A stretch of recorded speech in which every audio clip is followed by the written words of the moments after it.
നിങ്ങളൊരു അഹിംസാവാദിയാണെങ്കിൽ ഒരു കാരണവശാലും ഈ സിനിമയ്ക്ക് ടിക്കറ്റ് എടുക്കരുത്. മാർക്കോ എന്ന സിനിമയെ പറ്റിയിട്ടാണ് ഞാൻ സംസാരിക്കുന്നത്. നിങ്ങൾ വളരെ മൃദുല വികാരങ്ങൾ സൂക്ഷിക്കുന്ന അല്ലെങ്കിൽ മൃദുല ഹൃദയനാണെങ്കിൽ ഒരു കാരണവശാലും ഈ സിനിമ നിങ്ങൾ കാണാൻ ചെല്ലരുത്. അത്രയ്ക്കധികം ബ്രൂട്ടൽ രംഗങ്ങൾ കൊണ്ട് നിറഞ്ഞതാണ് മാർക്കോ എന്ന സിനിമ. തീർത്തും വ്യക്തിപരമായ അഭിപ്രായമാണ് ഞാൻ ഈ വീഡിയോ വഴി ഷെയർ ചെയ്യുന്നത്. മാർക്കോയ്ക്ക് ഞാൻ ടിക്കറ്റ് എടുക്കുന്ന സമയത്ത് ഒരുപാട് എക്സ്പെക്ടേഷൻസ് എൻ്റെ മനസ്സിലുണ്ട്. ഞാൻ ട്രെയിലറിലൊക്കെ കണ്ട പോലെ തന്നെ ഇതിന്റെ പിന്നണിയിൽ പ്രവർത്തിച്ച ആൾക്കാരുകളും ഇതിൽ അഭിനയിച്ച ജഗദീഷ് സാറൊക്കെ പറഞ്ഞതുപോലെ തന്നെ ഒരുപാട് വയലൻസ് നിറഞ്ഞ രംഗങ്ങൾ ഈ സിനിമയിലുണ്ട്. ഞാൻ ട്രെയിലറിൽ കണ്ടിരുന്ന പോലെ ചെവിയൊക്കെ കടിച്ചു പറിക്കുന്ന, കൈയും കാലും വെട്ടി മുറിക്കുന്ന ഒരു ഉണ്ണിമുഖം തന്നെയാണ് ഞാൻ അവിടെ കണ്ടിട്ടുള്ളത്. അപ്പോൾ വയലൻസിന്റെ ഒരു എക്സ്ട്രീം കേസ് ആയിരിക്കും ഈ സിനിമ എന്നുള്ളത് എൻ്റെ മനസ്സിൽ ഞാനൊരു ധാരണയിലാണ് ഞാൻ പോയിട്ടുള്ളത്. അപ്പോൾ എൻ്റെ മനസ്സിലെ ധാരണ എന്ന് വെച്ചാൽ സമീപകാലത്ത് ഇറങ്ങിയിട്ടുള്ള അല്ലെങ്കിൽ ഞാൻ നാളിതുവരെ കണ്ടുവന്നിട്ടുള്ള കുറേ സിനിമകൾ എന്നെ ഇൻഫ്ലുവൻസ് ഉണ്ടായിരിക്കും. അപ്പോൾ ഇതൊക്കെ തന്നെയായിരിക്കും കാണിക്കാൻ പോകുന്നത് എന്ന രീതിയിലാണ് ഞാൻ ചെന്നിട്ടുള്ളത്. പക്ഷേ അതിൻ്റെയൊക്കെ അപ്പുറത്തേക്ക്, അതിൻ്റെയൊക്കെ അപ്പുറത്തേക്ക് ഈ സിനിമ നമ്മളെ എത്തിക്കുന്നുണ്ട്. ഈ ബ്രൂട്ടാലിറ്റി എന്നൊക്കെ പറഞ്ഞാൽ നമ്മുടെ മനസ്സിനെ ഒരു തരത്തിലും അംഗീകരിക്കാൻ പറ്റാത്ത അല്ലെങ്കിൽ നമ്മുടെ മനസ്സിനെ അത്രയ്ക്കധികം അസ്വസ്ഥപ്പെടുത്തുന്ന പല രംഗങ്ങളും ഈ സിനിമയിലുണ്ട്. വയലൻസ് എന്നൊക്കെ പറഞ്ഞു കഴിഞ്ഞാൽ ഇതാണ് എന്ന് പറയാൻ പറ്റുന്ന രീതിയിലാണ് ഈ സിനിമ അവർ മേക്ക് ചെയ്തിട്ടുള്ളത്. അതിന് ഇതിന്റെ എല്ലാ പ്രവർത്തകർക്കും കൈയ്യടി അർഹിക്കുന്നുണ്ട്. കാരണം ഞാൻ ഇതിനെ കാണുന്നത് സാമൂഹ്യ പ്രതിബദ്ധതയുള്ള ഒരു സിനിമയായിട്ടൊന്നല്ല, ഒരു എന്റർടൈനർ ആയിട്ടാണ് ഞാൻ ഈ സിനിമയെ കാണുന്നത്.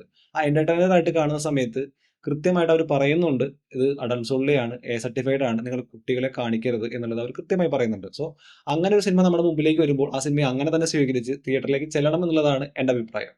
സോ ആ രീതിയിൽ തന്നെ ഇരുന്ന് കാണുമ്പോൾ വളരെയധികം ആസ്വദിച്ച് കാണാൻ എനിക്കിതിന് സാധിച്ചിട്ടുണ്ടായിരുന്നു. എൻ്റെ ചുറ്റുപാടിരിക്കുന്ന പല കൂട്ടുകാരും അവരും ഇതിനെ കൈയടിച്ചും വിസിലടിച്ചും ഒക്കെ സ്വീകരിക്കുന്നത് ഞാൻ കണ്ടിരുന്നു. അപ്പോൾ വളരെ രസകരമായ ഒരു സിനിമയാണ് മാർക്കോ നമ്മുടെ മുമ്പിലേക്ക് എത്തുന്നത്. ഇതിൽ ഞാൻ വെയിറ്റ് ചെയ്യുന്ന ഒരു കാര്യം എന്താണെന്ന് വെച്ചാൽ ജഗദീഷ് സാറിന്റെ അത്രയ്ക്ക് അങ്ങോട്ട് വലിയൊരു പ്രകടനം കാണാൻ എനിക്ക് സാധിച്ചിട്ടില്ല. കാരണം ഈ സിനിമയിൽ ഓൾറെഡി നമ്മൾ അറിഞ്ഞിരുന്നു, പല രംഗങ്ങളും കട്ട് ചെയ്ത് കളഞ്ഞിട്ടുണ്ട്. ഇതൊക്കെ ഇനി OTT വരുമ്പോഴാണ് കാണാൻ സാധിക്കുക എന്നുള്ളത്. സോ OTT മാർക്കോ വരുന്ന സമയത്ത് ഇതിൽ ഉടനീളം സ്കോർ ചെയ്തുകൊണ്ടിരിക്കുന്ന ഉണ്ണി മുകുന്ദന്റെ അപ്പുറത്തേക്ക് ജഗദീഷ് സാർ പോകുന്നുള്ളതാണ് ഇനി എൻ്റെ അടുത്തൊരു എക്സ്പെക്ടേഷൻ. സോ ഞാൻ അതിനു വേണ്ടി വെയിറ്റ് ചെയ്യാണ്. കാരണം അത്രയ്ക്കധികം ഭംഗിയായിട്ടാണ് വയലൻസിനെ അവർ പ്രദർശിപ്പിച്ചിട്ടുള്ളത്. അത് മാത്രമല്ല ഇതിലെ ആക്ഷൻ രംഗങ്ങളൊക്കെ കാണിക്കുകയാണെങ്കിൽ, ഫൈറ്റ്സ് ഒക്കെ കാണിക്കുകയാണെങ്കിലും അതും വളരെ ഭംഗിയായിട്ട് തന്നെ ഒരു ഹോളിവുഡ് സ്റ്റൈലിലൊക്കെ, കാരണം ഓൾഡ് ബോയ് സിനിമയിലൊക്കെ പല ഷോട്ടുകളൊക്കെ ഒരു സിംഗിൾ ഷോട്ടൊക്കെ വളരെ ഖ്യാതമായ പല ഒരു സിംഗിൾ ഷോട്ട് ഉണ്ട് അതിന്, ഒരു കോറിഡോർ ഷോട്ടൊക്കെ വളരെ ഭംഗിയായിട്ട് തന്നെ ഇതിലും അവർ എടുത്തിട്ടുണ്ട്. അത് ഭംഗിയായിട്ട് തന്നെ അവർ പ്രസന്റ് ചെയ്യാൻ അവർക്ക് സാധിച്ചിട്ടുണ്ട്. ഇതൊക്കെ ഉണ്ണിമുകുന്ദൻ ചെയ്യുമ്പോൾ നമ്മളത് ആസ്വദിക്കുന്നുണ്ടെങ്കിൽ അവിടെയാണ് ഉണ്ണിമുകുന്ദൻ എന്ന് പറയുന്ന താരത്തിന്റെ വിജയവും. അദ്ദേഹത്തിന് വേണ്ടി തന്നെയാണ് സിനിമ എടുത്തിട്ടുള്ളത്. അദ്ദേഹത്തിന്റെ താരപരിവേഷം ഊട്ടിയുറപ്പിക്കാൻ വേണ്ടി തന്നെയാണ് ഈ സിനിമ എടുത്തിട്ടുള്ളത് എന്ന് എനിക്ക് തോന്നിപ്പോയി. കാരണം ഉടനീളം ഉണ്ണിമുകുന്ദനാണ്. ഉണ്ണിമുകുന്ദന്റെ സ്വാഗും മാത്രം കാണാനാണ് നിങ്ങൾ ഈ സിനിമയ്ക്ക് ടിക്കറ്റ് എടുക്കേണ്ടത്. സോ അതിനു വേണ്ടി മാത്രം നിങ്ങൾ ടിക്കറ്റ് എടുക്കുമ്പോൾ നിങ്ങളെ സംതൃപ്തിപ്പെടുത്താൻ അല്ലെങ്കിൽ നിങ്ങളെ പിടിച്ചിരുത്താൻ ഉണ്ണിമുകുന്ദനും ടീമിനും സാധിച്ചിട്ടുണ്ട്. അത്രയ്ക്കധികം ഭംഗിയായിട്ട് അതല്ലെങ്കിൽ ആ ഒരു പ്രേക്ഷകന്റെ എക്സ്പെക്ടേഷൻസിനെ മെയിൻറ്റെയിൻ ചെയ്യാൻ ഉടനീളം എനിക്ക് തോന്നുന്നു 1:44 മിനിറ്റ് ആണ് ഈ സിനിമ എന്നുള്ളത് എനിക്ക് തോന്നുന്നു. അത്രയും നേരം നമ്മളെ പിടിച്ചിരുത്താൻ ഈ സിനിമയ്ക്ക് സാധിച്ചിട്ടുണ്ട്. ഇമോഷണൽ രംഗങ്ങളും അതേപോലെ തന്നെ കഥയും ഒക്കെ വളരെ ഫ്ലോപ്പ് ആണെങ്കിലും എനിക്ക് അത്രയും അങ്ങോട്ട് വലിയ കണക്റ്റഡ് ഒന്നും ആയിട്ടില്ല. കാരണം അത്രയും ഭംഗിയായിട്ട് തന്നെ അവർ ചെയ്തു എന്നുള്ളൊരു വിശ്വാസം എനിക്കിതിലില്ല. പക്ഷെ അതിനൊക്കെ കവച്ചു വയ്ക്കുന്ന രീതിയിലാണ് വയലൻസും ആക്ഷൻ രംഗങ്ങളും സ്വാഗും ഒക്കെ ഇതിൽ സൃഷ്ടിച്ചിട്ടുള്ളത്. ഇതിൽ ഓരോ ഡയലോഗ് ഡെലിവറികളും അത് നിങ്ങൾ ഒരു എന്താ പറയുക, ഒരു അത്രയും വയലന്റോട് കൂടിയിട്ട് ഡയലോഗ് നിങ്ങൾക്ക് കേൾക്കാൻ താല്പര്യമുണ്ടെങ്കിൽ നേരെ നിങ്ങൾ മാർക്കോയ്ക്ക് ടിക്കറ്റ് എടുക്കുക, ഈ സിനിമ ഇരുന്ന് ആസ്വദിക്കുക.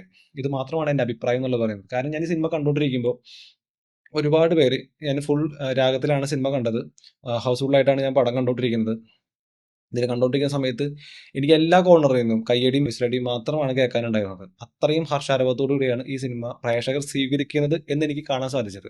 സോ നിങ്ങൾക്കും വയലൻസ് നിറഞ്ഞ രംഗങ്ങൾ ഇഷ്ടമാണെങ്കിൽ, നിങ്ങളുടെ മനസ്സിന് ഉറപ്പുണ്ടെങ്കിൽ നിങ്ങൾ തീർച്ചയായും മാർക്കോയ്ക്ക് ടിക്കറ്റ് എടുക്കണം.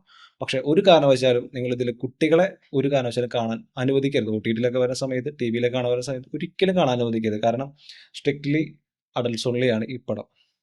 ഇത്രയും പറഞ്ഞുകൊണ്ട് ഞാൻ നിർത്തുകയാണ്. നിങ്ങളുടെ അഭിപ്രായങ്ങൾ ഈ മാർക്കോ കണ്ട ശേഷം നിങ്ങൾക്ക് തോന്നിയിട്ടുള്ള കാര്യങ്ങൾ തീർച്ചയായും കമൻറ്റ് ബോക്സ് വഴി അറിയിക്കുമെന്ന് വിചാരിക്കുന്നു. അതുപോലെ തന്നെ എൻ്റെ അഭിപ്രായങ്ങളോട് നിങ്ങൾ യോജിക്കുന്നില്ലെങ്കിൽ അതും എന്നോട് അറിയിക്കുമെന്ന് ഞാൻ വിചാരിക്കുന്നു. നമസ്കാരം.